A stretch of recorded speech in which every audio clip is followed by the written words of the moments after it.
Okay, so I want you to close your eyes.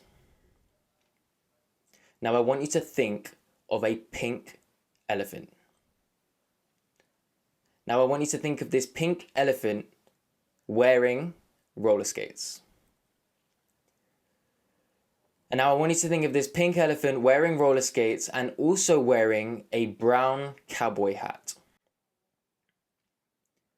And now I want you to imagine this pink elephant with the roller skates, with the hat, also wearing a black tuxedo.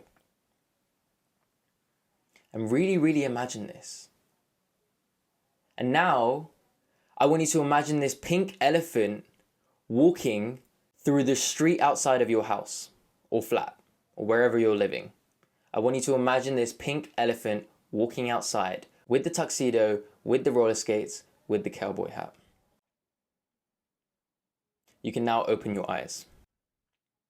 Now, the reason I got you to do this exercise is because I want you to realize just how capable your mind is in thinking of something that is completely unrealistic. Now, you tell me right now, when was the last time you saw a pink elephant in a tuxedo wearing roller skates and a cowboy hat walking outside of the place you live? When was the last time? I guarantee you're going to say, I don't know, there was never a time. That is my point. Your mind can think of something so unrealistic, but we just never take the time to realize just how unrealistic it can be. So that's why I got you to do this exercise. So what's happening, guys? Welcome back to my channel. This is Cash Talks, and in this video, we're going to be going through one very specific tip on how to overcome overthinking. There are tons of tips and techniques I can give you guys. So if you really like this video, make sure you hit that like button, make sure you subscribe and comment below. But in this video, we're going to be going through one major tip. So the first thing I want you guys to know is that you can't stop a thought. I want you to memorize that. I want you to visualize that. I want you to write it down. I want you to put a poster up in your room somewhere that you are aware that a thought cannot be stopped. And that is okay. The reason being, it's our emotion identifying with that thought that causes a problem. Because we get good thoughts, we're happy having those all the time. It's just a matter of we don't like the bad ones because our emotions are being affected in that. And how does our emotions identify with these thoughts? Our focus. Whatever we focus on, we will feel emotion for. So if you focus on a good thought, you're going to naturally start to feel good. And if you focus on a bad thought, you're going to start to feel bad. And one form of focusing is actually resisting the thought. So when a negative thought comes in and we start to resist that thought, because that is our natural instinct. We don't want the thought. So we're like, no, I don't want to think about this. I don't want to think about this. Let me think of something else. Let me think of something else. I don't want to think about this. It starts to come in more. Why? Because we're resisting it. Why does resisting mean more of the thought? Because we are giving it focus. When we are resisting a thought, we are playing with it. We are toying with it. We are thus giving it focus, giving it power to affect our emotions. And there's actually a psychological term for this. It's called ironic theory. This idea that the more we try not thinking about a thought, the more it's going to come in. Like that pink elephant. If I told you right now not to think of a pink elephant, I guarantee you that's all you're going to be thinking of. If I kept saying to you, don't think of a pink elephant, don't think of a pink elephant, don't think of a pink elephant, you're going to be thinking of a pink elephant.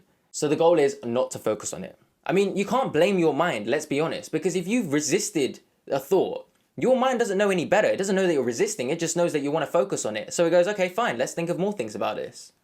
You can't blame your mind. And equally, the same works for good things. Like, let's be honest, when your mind does that, you're happy with it, When you think of a good thought and then you keep thinking and your mind comes up with more thoughts about that good thing, you're happy enjoying that, So it's not the mind isn't the problem. It's the way we deal with the mind. That's where we need to focus. So the tip that I really want to focus on is this idea of observation and letting it go. So what we want to do is let the thought happen. We don't want to resist it. We don't want to focus on it. We just want to accept it and let it happen. But obviously that's difficult. And that's what we're going through in this video. So the first thing you want to do is observe the thought. One thing we need to remember is that we are not our mind. We never really taught this stuff in schools, right? But we need to remember that our mind is separate from us. Whether that's the soul, whether that's something inside of you, whether that's the you, but their point is there is a you and there is your mind.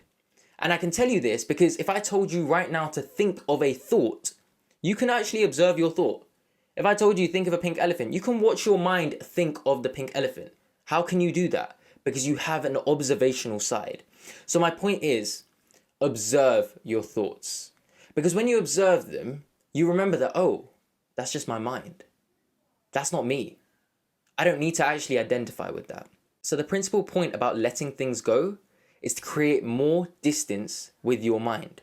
And observation is just one tip. Another way of creating that distance is to see the thought as just a thought. So when you're observing your mind and you're observing these thoughts, look at it as just a thought and nothing more. Look at it as simply a chemical reaction going on in your brain. Nothing more than that. Oh, that's my mind thinking of something.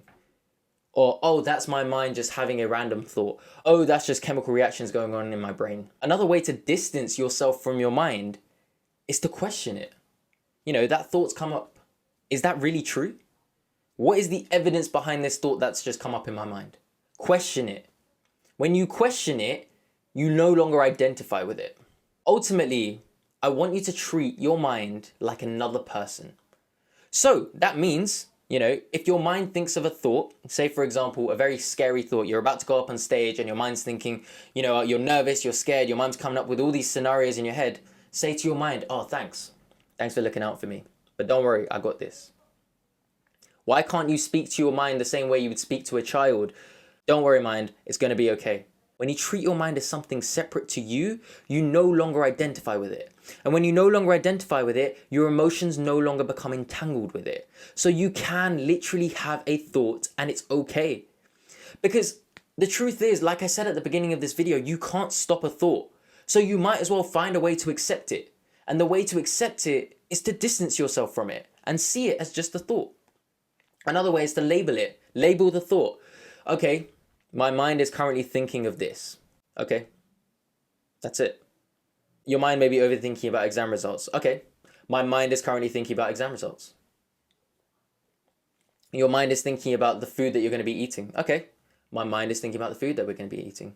And now the beauty of this is we start to take power. We start to take charge with our mind. I remember when I was first reading the Bhagavad Gita, one of the biggest quotes that hit out to me was that your mind can be your biggest friend or your biggest enemy. I'm paraphrasing there, but the point is that it's literally a known fact from thousands and thousands of years ago that your mind can be the worst thing for you unless you treat it in the right way. Another way to control these thoughts, a lot of monks create distance with their mind through meditation and mindfulness. This is why meditation and mindfulness is so powerful. It creates this understanding that you are not your thoughts and you can better control them and take charge of them and take power with them. But the thing is, I'm going to be really real with you guys. Meditation is not a quick fix. It's not. If I told you to meditate right now, I guarantee you are going to be overthinking like crazy during that meditation period and you're going to hate it. Every thought is going to come out. But if you stay consistent with it and you persist, 3 months, 6 months, a year, I guarantee you will be able to deal with your thoughts a lot better. Think about it. It's like training a muscle in the gym. If I told you right now to go into the gym and go lift a random weight, if you haven't ever been to the gym, you're not going to be able to lift a weight. But if I told you every day, okay, lift this small weight, and gradually increase it, by the end of the year, you'll be able to lift that weight because you've been consistent and you've persisted. And the same thing applies to your mind. Mind must be exercised the same way your body must be exercised. You need to practice it every day. You need to go through that mental training every single day, the same way you go through body training every single day. Meditation is going to be so powerful in controlling your thoughts because you're able to observe your thoughts in the process. But it's not a quick fix. What you're doing is you're loading bullets. You are loading bullets for those moments where you can't control your mind. That's what you're doing. I heard this loading bullets example from an ancient monk I once heard about. You know, he spent 9 years just meditating because he was loading bullets. Now he was loading bullets for a different cause, but the point being is that you meditate not for that moment. You meditate for the moment when you most need it. That is why you meditate.